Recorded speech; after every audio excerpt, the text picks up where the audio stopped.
দুলাভাই জুসের মধ্যে ঘুমের ওষুধ খাইয়ে তাকে ধর্ষণ করে। আসসালামু আলাইকুম দর্শক, যে যেখান থেকে ভিডিওটি ওপেন করেছেন আশা করি সম্পূর্ণ ভিডিওটা দেখে যাবেন। দর্শক, রাজশাহীর পুটিয়ায় ধর্ষণের শিকার ইভা খাতুন, বয়স 12 বছর, ষষ্ঠ শ্রেণীর ছাত্রী। আত্মহত্যার 2 মাস পেরোলেও এখন পর্যন্ত আসামিদের গ্রেপ্তার করতে পারেনি পুলিশ। অবশেষে বিচারের দাবিতে রাস্তায় নেমেছে সেই হতভাগা পিতা। গত শুক্রবার সকাল 11:30টার দিকে ইভা খাতুনের পিতা ভ্যান চালক সেলিম হোসেন তার মেয়ের সম্মিলিত ছবিসহ একটি ব্যানার নিয়ে রাস্তায় দাঁড়িয়ে থাকতে দেখা যায়।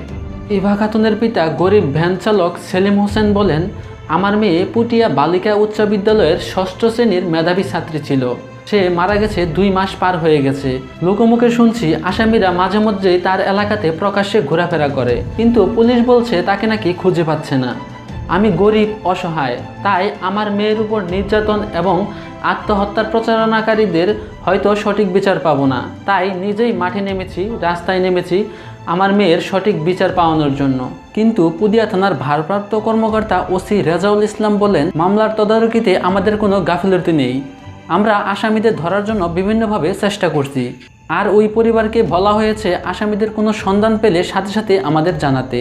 গত এপ্রিলের শুরুতে ইভা খাতুনের বড় বোন সদ্য বিবাহিতা আবুল হোসেনের ছেলে এখলাস হোসেন মানে তার দুলাভাইয়ের বাড়িতে যায়। এ সময় তার দুলাভাই এখলাস হোসেন জুসের মধ্যে ঘুমের ট্যাবলেট খাইয়ে তাকে অচেতন করে অচেতন অবস্থায় তাকে ধর্ষণ করে। তারপর 9 এপ্রিল সে বাড়িতে ফিরে আসে। বাড়িতে ফিরে আসার পর লোক লজ্জায় সে ঘরের আড়ার সাথে ওড়না পেঁচিয়ে আত্মহত্যা করে। এই ঘটনায় ইভা খাতুনের বাবা মামলার বাদী হয়ে ধর্ষক দুলাভাই ও তার পিতামাতার নামে একটি মামলা দায়ের করে। এই মামলার প্রায় 2 মাস পার হয়ে গেছে। 2 মাস পার হওয়ার পরেও আসামিকে গ্রেপ্তার করতে পারেনি পুলিশ। তো দর্শক, এই ঘটনায় আপনি কাকে দায়ী করতে চাইবেন? পুলিশকে দায়ী করতে চাইবেন? পুলিশ তো বলেছে তারা নিজ দায়িত্বে বিভিন্নভাবে আসামিকে গ্রেপ্তার করার চেষ্টা করছে, কিন্তু সেই ইভা খাতুনের বাবা, গরিব অসহায় ইভা খাতুনের বাবা বলতেছে যে প্রকাশ্যে সেই আসামি ঘোরাফেরা করতেছে।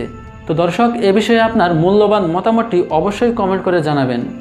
তো দর্শক, আপনারা জানেন গ্রামে গঞ্জে লুকিয়ে থাকা যে অপরাধগুলো হয় সেই অপরাধগুলো আপনাদের কাছে তুলে ধরাই আমার কাজ।